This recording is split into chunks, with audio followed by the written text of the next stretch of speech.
సువార్త 11వ అధ్యాయం, మార్కు సువార్త 11వ అధ్యాయం 12, 13, 14 చదువుకుందాం. మరునాడు వారు బేతనియ నుండి వెళ్ళుచుండగా ఆయన ఆకలిగొని ఆకులు గల ఒక అంజూరపు చెట్టును దూరం నుండి చూచి దాని మీద ఏమైనను దొరుకునేమో అని వచ్చెను. దాని యొద్దకు వచ్చి చూడగా ఆకులు తప్ప మరేమియూ కనబడలేదు.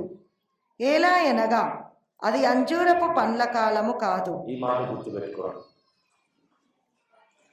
దేవుడు ఏం చేయడానికి వెళ్ళాడు? ఒక చెట్టు దగ్గరికి వెళ్ళి ఆకలి వేసింది. దేవుడు ఏమైంది? ఆకలి వేసింది. ఎవరికి వేసింది ఆకలి? గట్టిగా చెప్పాలి. దేవునికి. ఎవరికి? దేవునికి. దేవుడికి ఆకలి అవుతుందా? నాకు ఒక చిన్న ప్రశ్న. దేవుడికి ఆకలి అవుతుందా? అవుతుంది. ఆయనకు ఆకలి అవుతుంది. అదే కన్నా దేవుడికి ఆకలి ఉండదు. అయితే ఈ ఆకలిని గమనించిన ఒక వ్యక్తి, దేవుడికి భోజనం పెట్టిన వ్యక్తి ఈ భూమి మీదే ఉన్నాడు. ఆయన పేరు అబ్రహాము. అబ్రహాము దేవుడికి భోజనం పెట్టినందుకు అబ్రహాము సంతానంలోనే నేను నీ కడుపున, నీ వంశంలోనే నేను తిరిగి జన్మిస్తాననే గొప్ప వరాన్ని దేవుడు ఇచ్చాడు. అంటే ఆయన ఎలాంటి విశ్వాసి అబ్రహాం గారు? దేవుడి ఆకలిని తెలుసుకున్న విశ్వాసి. ఎన్ని సంవత్సరాలు తెలుసుకోవడానికి ఆయనకు పట్టింది అంటే 99 సంవత్సరాలు, 90 ఏళ్ళు వృద్ధాప్యమందు దేవుడు చూశాడు అబ్రహాం. మరి మీరు దేవుడి ఆకలి మీకు తెలుసా లేదా అని చూద్దాం. దేవుడు అంట ఆకలితో ఒక చెట్టు దగ్గరికి వచ్చాడు. చాలా మందికి ఈ వాక్యం తెలుసుండొచ్చు, కానీ నేను చెప్పే విధానంలో మార్పు ఉంటుంది. ఒకసారి గమనించండి. ఆకలితో చెట్టు దగ్గరికి వచ్చాడు. వచ్చి చూస్తున్నాడంట, ఏమైనా పండ్లు దొరుకుతాయేమో. కానీ అక్కడ అండర్లైన్ చేసిన విషయం గమనించినట్లయితే, ఆ కాలము ఆ చెట్టు ఫలించే కాలము కాదు. ఈరోజు మామిడి చెట్టు మంచి ఒత్తుగా చూడటానికి చాలా ఆకులతో నిండుందని నువ్వు మామిడి చెట్టు దగ్గరికి వెళ్తే కాయలు ఉంటాయా? అమ్మా, కాయలు ఉంటాయా నాన్న? ఎంతమందికి తెలుసు? మామిడి చెట్టు కాయలు మార్కెట్కి వెళ్తే 200 రూపాయలు కిలో కాదు, 500 రూపాయలు ఇచ్చిన మామిడి కాయలు దొరుకుతాయా? దొరకవా? దొరుకుతాయా? దొరకవు. పోనీ చెట్టు దగ్గరికి వెళ్తే నేను నీకు ఏదైనా ఇస్తాను, ఏదైనా మందేస్తాను, ఫలించు అంటే మామిడి పండ్లు ఫలిస్తాయా? పండ్లు, మామిడి పండ్లు ఫలించు. అవునా? మరి ఇక్కడ దేవుడు కూడా వెళ్ళింది ఏ కాలం అంట? అంజూరపు పండ్లు కాలము కాసే కాలమా? కాదు. కాయని కాలమా? కాయని కాలం. ఏ కాలము? కాయని కాలం. అమ్మా వినపడట్లేదు నాకు. ఏ కాలం? కాయని కాలం. కాసే కాలం కాదు. కాయని కాలంలో చెట్టు దగ్గరికి వెళ్ళి నువ్వు కాయలేదు అంటాం న్యాయమేనా? అంటే దేవుడు అన్యాయం చేసే దేవుడు అని అర్థం. అవునా? కానీ ఆ చెట్టు నుంచి మనకు పాఠాన్ని నేర్పిద్దాం అనుకుంటున్నాడు ఇక్కడ దేవుడు. దేని నుంచి? చెట్టు విలువైనదా, మనిషి విలువైన వాడా? ఆ చెట్టు నుంచి ఒక పాఠాన్ని నేర్పిద్దాం అనుకుంటున్నాడు. దాన్ని మళ్ళొక్కసారి చదవండి, కంటిన్యూ చేయండి. అందుకు ఆయన ఇక మీదట ఎన్నటికి నీ పండ్లు ఎవరునూ తినకుందురుగాక అని చెప్పాను. నీ పండ్లు ఎవరు తినకుందురుగాక అని శపించాను. ఏం చేశాడు? శపించారు. కాలము కాని సమయంలో చెట్టు దగ్గరకు వచ్చి దేవుడు అంట, నువ్వు ఫలించట్లే కాబట్టి నువ్వేమవుతావు? శపించబడతావు. ఇదెక్కడ న్యాయం అండి? ఇదెక్కడ న్యాయం? మరి ఆ చెట్టుకి ఏం గతి పట్టిందో చూద్దాం. ఇంకొక మాట, చిన్న వాక్యంలో కంప్లీట్ చేయబోతున్నాను. చదువు. పొద్దున వారు మార్గమున వెళ్ళుచుండగా 20వ వచనము. ప్రొద్దున వారు మార్గమున పోవుచుండగా రెండో రోజు ఉదయం వాళ్ళు మార్గంలో పోచుండగా ఆ అంజూరపు చెట్టు ఆ అంజూరపు చెట్టుని వేళ్ళు మొదలుకొని వేరు మొదలుకొని ఎండియుండుట చూచిరి. తల వరకు వేరు మొదలుకొని ఎక్కడి నుంచి వేళ్ళు మళ్ళీ చిగురించడానికి ఆకులు మాత్రమే ఎండిపోవాలా, ఎక్కడి నుంచి వేరు మొదలుకొని తల వరకు ఆ చెట్టు ఏమైంది? ఎండిపోయింది. ఎండిపోయింది. ఏమైంది? ఎండిపోయింది. అప్పుడు శిష్యులు ఏం చెప్తున్నారో చూద్దామా. అప్పుడు పేతురు ఆ సంగతి జ్ఞాపకమునకు తెచ్చుకొని, బోధకుడా ఇదిగో నీవు శపించిన అంజూరపు చెట్టు ఎండిపోయినని ఆయనతో చెప్పాను. అందుకు యేసు, అర్థం కాలేదు కదా మీకు? ఇక్కడ దేవుడు చేసింది అన్యాయం. దేవుడు చేసింది ఏంటి? అన్యాయం. కానీ నేను ఒక విషయం చెప్తున్నాను, మనిషి గొప్పవాడా, మనిషి ముఖ్యమా, చెట్టు ముఖ్యమా? మీకు ఒక్క మాట చెప్తున్నాను, అర్థం చేసుకుని అందరూ సమాధానం చెప్పాలి. మనిషి ముఖ్యమా, చెట్టు ముఖ్యమా? చెట్టు ముఖ్యమా, మనిషి ముఖ్యమా? అంటే గట్టిగా మనిషే ముఖ్యం. నీ ప్రాణం ఇస్తావా, నీ ఇంటి ముందున్న చెట్టు ఇస్తావా అంటే ఏది ఇస్తావు? చెట్టే నరుక్కొని తీసుకొని పో, నన్ను మాత్రము వదిలే అంటావా? ఇక్కడ దేవుడు చేసే సమైన న్యాయం అలాగే ఉంటుంది. ఇప్పుడు నేను నీకు 3 క్వశ్చన్స్ అడుగుతాను, ఒక ఉపమానం మీకు చెప్పబోతున్నాను. ఈ ఉపమానం అర్థమైన వాళ్ళు ఈ వాక్యం అర్థం చేసుకుంటారు. ఒక సంఘంలో 3 విశ్వాసులు ఉన్నారు. ఒక సంఘంలో 3 విశ్వాసులు ఉన్నారు. మొదటి వాడు దేవుని దగ్గర రక్షణ తీసుకొని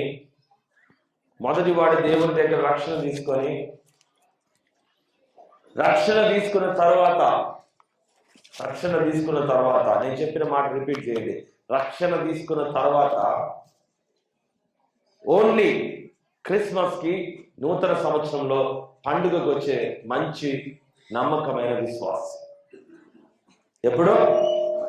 క్రిస్మస్ కి, పండుగకి, ఆ కాలంలో వచ్చే నమ్మకమైన విశ్వాసం. రెండో విశ్వాసి అనారోగ్యం వచ్చినప్పుడు, దుఃఖం వచ్చినప్పుడు, అపవాది కూల్చే సమయము, అమావాస్య దినములను, పౌర్ణమి రోజులలోనూ, ప్రత్యేకించబడిన రోజుల్లో, సంవత్సరంలో కనబడే విశ్వాసి రెండో విశ్వాసి. ప్రత్యేక సమయాల్లో అంటే ఏంటది? పండుగ సమయాల్లో, అమావాస్య పండుగ దినమున, లేదా ఆపద వచ్చిన సమయాల్లో, ఇంకొక సమయాల్లో, ప్రత్యేకమైన సమయాల్లో వచ్చే రెండో విశ్వాసం. మూడో అతను దేవుని ప్రతి ఆరాధనలో, దేవుని ప్రతి వాక్యములో, దేవుని ప్రతి దినము ప్రార్థనలో, అవసరము వచ్చినా లేకపోయినా, ప్రతి దుఃఖంలోనూ ప్రతి సంతోషంలోనూ దేవునితో నడిచే విశ్వాసి. ఈ 3 ఒకే సంఘబిడ్డలు. ఈ 3 ఎవరు? ఒకే సంఘబిడ్డలు. అనుకోకుండా ఈ 3కి దేవుడికి ఆకలి వేసింది. ఎవరికి ఆకలి వేసింది? దేవుడికి ఆకలి వేసింది. ఆకలేసి ఎవరింటికి భోజనానికి వెళ్ళాలి? ఎవరింటికి భోజనానికి వెళ్ళాలి? దేవుడికి ఆకలేసింది. ఏ ఆకలి తెలుసా? స్తుతించటము అనేది దేవుడికి ఇష్టమైన పని. దేవుడి ఆకలికి అర్థం ఏంటో మీకు తెలుసో లేదో, ఆయన్ని ఆరాధించడము, ఆయన్ని స్తుతించడము, దేవుడి కడుపు నింపే భోజనం. అంటే నీ జీవితం ద్వారా, నీ విశ్వాసం ద్వారా, నీ నడవడిక ద్వారా దేవుడు ఏం కావాలి? ఆయనకి స్తుతించబడుతుంటే ఆయనకి ఏమవుతుంటుంది? ఆయన ఆకలి తీరుతా ఉంటుంది. అర్థమైన గట్టిగా నువ్వు ఆయనకి ఆకలేసింది. ఆకలి వేసి మొట్టమొదటి ఆయన ఇంటికి వెళ్దాం. ఎక్కడికి వెళ్దాం? మొట్టమొదటి ఆయన వచ్చి ఎదురు చూస్తా ఉన్నాడట. వచ్చి స్తుతిస్తాడేమో, నా ఆకలి తీరుస్తాడని దేవుడు ఆయన ఆలయంలోకి వచ్చాడు. ఆయన ఇంటికి వెళ్ళాలి. ఎక్కడికి వెళ్ళాడు? దేవుడు ఆయన మందిరంలో ఆ మనిషి కూర్చుని, ఆ ముగ్గురు మనుషులు కూర్చుని ఆ స్థానంలోకి వచ్చి ఎదురు చూస్తున్నాడు. ఎవరు నన్ను స్తుతిస్తే నేనేం చేస్తాను? వాళ్ళని దీవిస్తాను. ఎవరు నన్ను స్తుతించడానికి ఎక్కువగా ప్రేమిస్తారో వాళ్ళకి లోకంలో ఉన్నది అన్ని కూడా వారికే ఇస్తా. నన్ను ప్రేమించే వారికి నేనేమిస్తాను? సమస్త ఆశీర్వాదాలు, సమస్త ఐశ్వర్యములు, సమస్త ప్రమాదాల నుంచి విడుదల కూడా నేను ఇస్తాను అని చెప్పి దేవుడు సిద్ధమయ్యి ఇలాగే మందిరంలో కూర్చున్నాడు. ఎదురు చూస్తున్నాడు. ఎదురు చూస్తుంటే ఎవరు కనిపించడం లేదు. ఉదయం 5 గంటలకి వచ్చి కూర్చున్నాడు ఆలయంలో, కనిపించడం లేదు. అయితే కనిపించకపోతే సరే నేను ఒకసారి వాక్ చేసి వస్తాను, నడుచుకుంటూ ఆ ఊరిని చూసి వస్తాను. నా ఆకలి ఇక్కడ తీర్చకపోయినా అక్కడ తీర్చేవాడున్నాడా అని ఈ ముగ్గురు విశ్వాసులు, ఆ సంఘంలో ఉన్న విశ్వాసులే ముగ్గురు. ఎంతమంది? ముగ్గురే. ఆ ముగ్గురు విశ్వాసులకి వాళ్ళ దగ్గరకు వెళ్ళైనా నేను చూస్తాను. 5 గంటలకే వచ్చాను కదా, నేను పెద్దలాడి వచ్చాను, ఆ విశ్వాసులు ఏం చేస్తున్నారో చూద్దామని దేవుడు ఇలా నడుచుకుంటూ వెళ్తున్నాడు వాళ్ళ ఇళ్ళ దగ్గరికి. మొదట ఆయన ఉదయాన్నే ఎదురయ్యాడు. ఫస్ట్ ఆయన ఎదురయ్యాడు. దేవుడిని గుర్తుపట్ల ఏం చేయాల? ఆయన సామాన్యమైన మనిషిలాగా వెళ్ళాడు. ఏ మాత్రము దేవుని రూపంలో వెళ్ళా, సామాన్యమైన మనిషిగా వెళ్ళాడు. వెళ్ళి అడుగుతున్నాడు, అయ్యా బాగున్నావా? మొట్టమొదటి మనిషితో అడుగుతున్నాడు, అయ్యా బాగున్నావా? నేను బాగున్నానయ్యా, మీరు బాగున్నారా అన్నాడు ఇతను. కానీ నేను మిమ్మల్ని గుర్తుపట్టలేదు అన్నాడు ఆ మొట్టమొదటి మనిషి. దేవుణ్ణి గుర్తుపట్ల. ఎవరిని గుర్తుపట్టలేదు? నేను మిమ్మల్ని గుర్తుపట్టలేదయ్యా అన్నాడు. అవునా, పర్వాలేదయ్యా, నాకు నువ్వు బాగా గుర్తున్నావు అన్నాడు దేవుడు. నాకు నువ్వు బాగా గుర్తున్నావు, మీరు ఆ సంఘంలో విశ్వాసి కదా అన్నాడు దేవుడు. అవునయ్యా, నేను ఆ సంఘంలో మంచి బలమైన విశ్వాసిని. ఇంకో మాట ఏంటంటే నేనే మొట్టమొదటి విశ్వాసిని ఆ సంఘానికి అని చెప్పాను. అవునా, అందుకే నేను మిమ్మల్ని బాగున్నారా అని పలకరించాను. నేను ఆ సంఘంలో మీరు మొట్టమొదటి విశ్వాసాన్ని. అవునా, ఓకే. అయితే మరి ఈరోజు ఏంటయ్యా, ఆరాధన సమయం కదా, ఇక్కడున్నారు ఏంటి అని అడిగాడు దేవుడు. ఎవరు అడిగాడు? దేవుడు. ఆయన అన్నాడు, ఈరోజు ఆరాధన ఏంటయ్యా? క్రిస్మస్ పండుగకి, నూతన సంవత్సరం కదా ఆరాధన పండుగ. ఎప్పుడు అన్నాడు? క్రిస్మస్కి. అవునా, బైబిల్లో రాసుందా అని ఎవరు అడుగుతున్నాడు? దేవుడు అడుగుతున్నాడు. బైబిల్లో రాస్తుందా? పాస్టర్ గారు అదే నేర్పిస్తున్నారా మీకు? అవునా, మాకు బాగా తెలుసు. నేనే, ఆ పాస్టర్ గారు మారిండొచ్చు కానీ నేనే ఈ సంఘానికి ఏంటది మొట్టమొదటి విశ్వాసిని. నాకు తెలియదు ఏం లేదు. అవునా, అవునా. అయితే మీరు ఈరోజు ఆరాధించడం కుదరదు. నాకు తెలుసు, నేను ఎప్పుడు దేవుడు వస్తాడో మందిరానికి తెలుసు, నేను ఎప్పుడు ఆరాధించాలో నాకు తెలుసు అని నవ్వుతూ దేవుడికి సమాధానం చెప్పాడు. వెంటనే ఆయన దేవుడు దుఃఖంతో ఆకలి తీర్చేవాడు లేడని అతని ప్రార్థన కరెక్ట్ కాదనిపించి ముందుకు వెళ్ళిపోవటం మొదలుపెట్టాడు. అయ్యా ఇంకేం మాట్లాడట్లేదు ఏంటి అంటే, సమయం వచ్చినప్పుడు మాట్లాడతానయ్యా అని చెప్పి వెళ్ళిపోయాడు. ఎప్పుడు? సమయం వచ్చినప్పుడు ముందుకు వెళ్ళిపోయాడు. అప్పుడు ముందుకు వెళ్ళగానే రెండో సందులో ఆయన అడుగు మీద కూర్చొని ఉన్నాడు. అయ్యా బాగున్నావా అని ఎందుకు కూడా అడిగాడు దేవుడు. బాగున్నానండి, నేను చాలా బాగున్నాను. అవునా, సరే ఈరోజు ఆరాధన క్రమం కదా, ఎక్కడున్నావయ్యా నువ్వు అంటే, నాకు నెలలో ఒకసారి ఆరాధిస్తానండి. ఊరికే నేను ఆరాధించాను.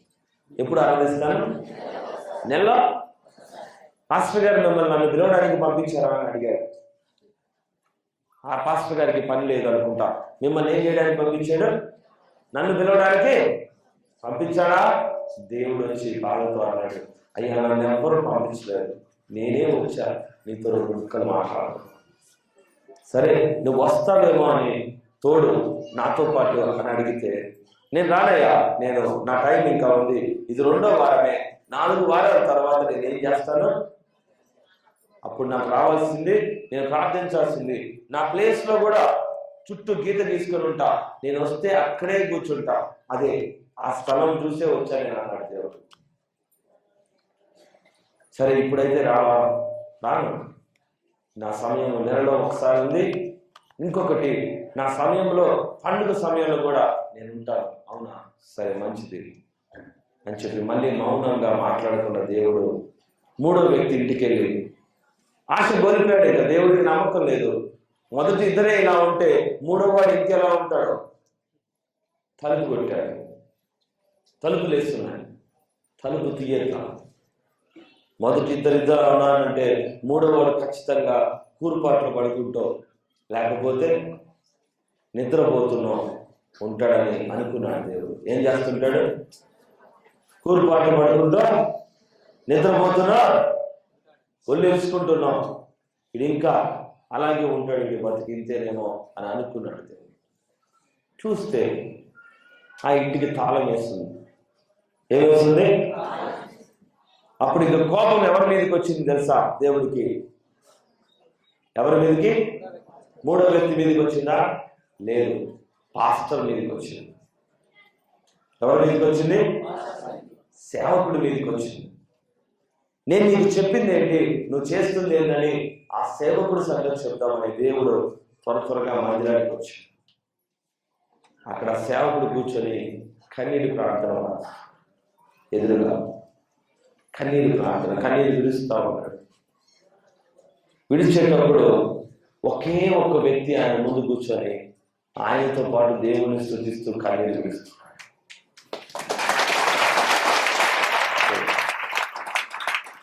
దేవుడు వచ్చి చూడమ్మా వచ్చి నిలబడ్డాడు. ఆకలితో ఉన్న ఆయన కడుపు నిండిపోతా ఉంది, అనుకోకుండా ఫిల్ అవుతా ఉంది. ఆకలితో ఉన్న ఆయన బాధ తీరిపోతా ఉంది. ఎలా తీరుతుంది అని చెప్పి చూస్తే, ఎవరైతే తినడానికి వచ్చాడో ఆ సేవకుడు ప్రార్థిస్తున్నాడు, ఎవరైతే తలుపేసుకొని ఉన్నాడు అనుకున్నాడో అతను ప్రార్థిస్తున్నాడు. అప్పుడు వచ్చి అతను ముందుకు వచ్చి, నానా నువ్వేంటి ఈరోజే వచ్చావా అంటే, అయ్యా అలా కాదయ్యా, మీరెవరో నాకు తెలియదు, ఇది దేవుడికి నేను ప్రార్థించాల్సిన సమయం. ప్రతిరోజు ప్రతి క్షణము ప్రతి ఆరాధన క్రమాన్ని నేను పాటిస్తాను. ఉదయం పూట లేవగానే ఫస్ట్ ప్రార్థన చేసుకుంటాను. ప్రతి ఆదివారము ప్రభుని కనపరుస్తాను. నాకంటూ నేను ఉపవాసం చేసే ప్రతి వారంలో ఒక దినము ఉపవాసంతో ప్రభుని కనపరుస్తాను. ప్రతి పండుగ దినమును కూడా నేను దేవుణ్ణి కనపరచడంలో నాకు ఇదే సంతోషము, నాకు ఇంతకు మించి సంతోషం లేదంటే దేవుడు అందరిని లేపి హత్తుకున్నాడు, కౌగిలించుకున్నాడు. దేవుని స్తోత్రం. అయ్యా ఎవరో మీరు నాకు తెలియదు, నన్ను ఎందుకు కౌగిలించుకున్నానంటే, నువ్వు నాకు అన్నం పెట్టావు. ఏం పెట్టావు? నువ్వు నాకు భోజనం పెట్టావు. నాన్న నేను ఎప్పుడు భోజనం పెట్టానయ్యా? నేను చూసింది కూడా లేదే. నేను నీకు భోజనం ఎప్పుడు పెట్టానంటే, నీకు తెలియదు, నువ్వు నాకు భోజనం పెట్టావు, నేను నీకు ఇచ్చింది నీ గృహం దగ్గర వదిలిపెట్టి వచ్చాను. ఎక్కడ? నేను నీ కోసం తెచ్చింది ఎక్కడ వదిలిపెట్టాను? ఇతరులు ఎక్కడ? చూస్తుండగానే మొదటి 2 ఇల్లుల మీద అపవాది దాడి చేసింది. పరిగెత్తుకొని వస్తున్నారు ఆ ఇద్దరు కూడా. ఏం చేస్తున్నారు? పరిగెత్తుకొని వస్తున్నారు. ఎదురుగా ఉన్నది దేవుడని సేవకుడికి తెలుసు. ఎవరికి తెలుసు? సేవకుడు గుర్తించాడు. సేవకుడు ప్రార్థిస్తున్నాడు, విశ్వాసి ప్రార్థిస్తున్నాడు. ఆ ఇద్దరి మీద అపవాది దాడి చేసింది. ఎందుకు దాడి చేసిందంటే దేవుడు ఇంటి దగ్గరికి వచ్చినప్పుడు వీళ్ళు ఏం చేస్తున్నారు? ఆరాధనలో ఉండాల్సిన వాళ్ళు అశ్రద్ధగా ఉన్నారు. దేవుడు ఎప్పుడు ఎవరిని చెడగొట్టడు, దేవుడు ఎప్పుడు ఎవరిని కోల్చడు. కానీ దేవుడు పక్కకు జరిగిపోతాడు అంతే. ఏం చేస్తాడు? పరిగెత్తుకుంటూ వచ్చారు ఇద్దరు, పరిగెత్తుకుంటూ, అయ్యా పాస్టర్ గారు నన్ను కాపాడండి, నన్ను కాపాడండి, నన్ను కాపాడండి. దేవుడు అక్కడ కుర్చీ వేసి కూర్చున్నాడు. పాస్టర్ గారికి ఒక మాట చెప్పాడు, అయ్యా వచ్చేది ఏంటి? అపవాది. ఆ ఇద్దరు ఎవరు? వాళ్ళిద్దరు వచ్చి చెప్తున్నారు, పాస్టర్ గారు మా ఇంటి పైన అపవాది దాడి చేస్తుంది, నా పిల్లల మీద దాడి చేస్తుంది, నా కుటుంబం మీద దాడి చేస్తుంది. ఒక మృగంలాగా తయారయ్యి భయంకరమైన కొమ్ములతోనూ పళ్ళతోనూ రక్కి చంపేయడానికి సిద్ధపడుతుంది. మేము తప్పించుకొని వచ్చాము, మీరే ఏదో ఒకటి చేసి ఆ యొక్క అపవాదిని, చీకటి శక్తిని కూల్చివేయండి. ఏం చేస్తుంది అపవాది? ఎలా వచ్చిందంటే వాళ్ళ ఇంటికి మృగంలాగా. ఒక సింహం వేటాడడానికి దిగితే ఎంత క్రూరంగా ఉంటుందో కుటుంబం మీదకి దాడి చేస్తుంది. మేమిద్దరమే తప్పించుకొని వచ్చాం సహాయం కోసం. దేనికోసం? సహాయం కోసం వచ్చావు. అవునా? సహాయం కోసం వచ్చావా? అయ్యా నాకన్నా బలవంతుడు ఇక్కడ ఉన్నాడు అన్నాడట. పాస్టర్ గారు ఏమన్నాడు? నాకన్నా బలవంతుడు ఇక్కడ ఉన్నాడు అన్నాడు. ఎవరున్నారు అక్కడ? వాళ్ళకి ఆయన దేవుడని కనిపించట్లా. అప్పటికి కూడా ఎలా కనపడుతున్నాడు? మనిషిగానే కనపడుతున్నాడు. బలవంతుడు అంటే వాళ్ళు ఏమనుకున్నారు? ఈయన కన్నా పెద్ద పాస్టర్ ఏమో ఆయన అనుకున్నాడు. ఈయన కన్నా పెద్ద పాస్టర్ ఏమో. అర్థం కావట్లా. ఎందుకు అర్థం కావట్లే అంటే శోధన కళ్ళ చుట్టూ ఉన్నప్పుడు ప్రభు ఎవరి కళ్ళకి కూడా కనపడదు. శోధన కళ్ళకు ఉన్నప్పుడు, తలలో ఉన్నప్పుడు ఎప్పటికీ కూడా దేవుడు కనపడడు. దేవుడు కూర్చొని మాట్లాడుతున్నాడు, అయ్యా ముగ్గురు లైన్ లో ఉన్నప్పుడు నీళ్లు నీళ్లు నీళ్లు ఉంది. కానీ అపవాది మూడో ఆయన విషయంలో మొట్టమొదటి దాడి చేయాల్సింది ఎవరింటి మీద చేయాలి? అట్నుంచి కదా దాడి జరుగుతుంది. ఎవరింటి మీద చేయాలి? ఫస్ట్ ఇక్కడ ప్రార్థన చేసుకునే విశ్వాసం మీద. ఆ నుండి అది వదిలేసి మీ ఇద్దరిళ్ళ మీద ఎందుకు దాడి చేస్తుంది ఆ మృగం అన్నాడు ఆయన. దేవుడు కూర్చొని మీ ఇద్దరి మీద ఎందుకు దాడి చేస్తుంది మీకు తెలుసా? తెలియదండి, మా ఇల్లు బాగుందని చెప్పి దాడి చేసిందేమో. ఏముంది?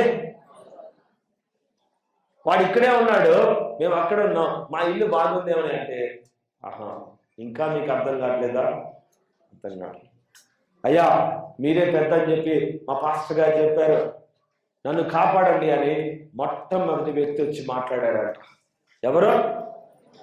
మొట్టమొదటి వ్యక్తి వచ్చి అయ్యా నన్ను కాపాడు, నువ్వే గట్టివాడంట. ఆ భయంకరమైన చీకటితో ఉన్న మృగం, దాని రూపం కూడా అర్థం కావట్లే. నల్లటి చీకటితో, కట్టిక చీకటితో, కోరలు పల్లేసుకొని చీకటి మాత్రమే కనబడుతుంది. నా పిల్లల్ని చంపుద్దేమో, నా కుటుంబాన్ని చంపుద్దేమో, తలుపులు పగలగొడుతుంది, దయచేసి వచ్చి మీరు కాపాడండి. ఆ పాస్టర్ గారి కన్నా మీరే పెద్ద పాస్టర్ అనుకుంటున్నాను అంటే ఆయన అన్నాడంట, అవునా నువ్వు ప్రార్థించే రోజు ఎప్పుడో నేను ఆ రోజే వస్తాను. నేను రావడానికి ఇంకా ఎప్పుడు? ఇది క్రిస్మస్ పండుగ కాదు కదా నాన్న నేను రావడానికి అన్నా. ఇది జనవరి పండుగ, పోనీ మంటల ఆదివారం కాదు, శుభ శుక్రవారము కాదు, ఈస్టర్. ఆ టైం వచ్చిన తర్వాత నేను వస్తాను, వచ్చి కాపాడతా. ఈలోపు ఆ కుటుంబాన్ని మింగిండ్రు అని వేరే మనిషి చెప్పటము, ఇక్కడ నిలబడి ఉన్నవాడు గుండాగి పడిపోవడం జరిగింది. కుటుంబాన్ని కోల్పోయాడు, గుండాగి కింద పడిపోయాడు. అయ్యో నా కుటుంబాన్ని ఎవరు కాపాడలేదే, క్రిస్మస్ పండుగ ఏనన్నాడు తెలవాలని పడిపోయాడు. ఇప్పటికీ తెలియదు ఎదురుగా మాట్లాడింది ఎవరు. రెండో వ్యక్తి కూడా అంతే వచ్చి అయ్యా వాడంటే అలా అన్నావు, నన్నైనా కాపాడు కనీసము అంటే ఆ పాస్టర్ గారు అన్నాడంట, నాకన్నా బలమైన వాడు ఎవరు ఇక్కడ ఉన్నాడు, నాకన్నా బలమైన వాడు ఇక్కడ ఉన్నాడు అంటే, అవునా ఏం చేయాలి అని వెళ్ళి ఆయన కాళ్ళు పట్టుకున్నాడు. నా కుటుంబాన్ని కాపాడు, నువ్వు బలమైన వాడు అంట. వచ్చింది మృగమో జంతువో పులో అయితే ఫారెస్ట్ ఆఫీసర్ల దగ్గరికి పోలీసుల దగ్గరికి పరిగెత్తేవాడు, కానీ వచ్చింది ఏంటో అర్థం కావట్లేదు. నల్లటి భయంకరమైన శక్తి. ఏమొచ్చింది? నల్లటి భయంకరమైన శక్తి. అది ఎలా ఉంటుందో తెలియదు, వచ్చింది. ఏడుస్తున్నాడు, అయ్యా అయ్యా అయ్యా కాపాడయ్యా, నా కుటుంబానైనా కాపాడయ్యా, నా కుటుంబానైనా కాపాడు. అప్పుడు దేవుని అడిగాడట, నేను ఎప్పుడు రావాలి? నేను ఎప్పుడు రావాలి? ఎప్పుడు రావాలి? నీకు ఆపద వచ్చినప్పుడా? నెలకు ఒకసారి. నాకు ఇంకా టైం రాలేదు, ఆరాధించే టైం రాగానే నేను వస్తాను అన్నాడట. ఆ మాట విని వీడి గుండె కూడా ఆయన చనిపోయాడు. వీడి గుండె కూడా ఆగి. ఈ మూడో వ్యక్తి అంటున్నాడంట, అయ్యా ఆ 2 ఇళ్ళ తర్వాత మిగిలింది నా ఇల్లే, నా పైన దాడి జరుగుతుందా అంటే వాళ్ళ పిల్లలు కుటుంబము సంతోషంగా ఆరాధనకి నడుచుకుంటూ వస్తున్నారంట.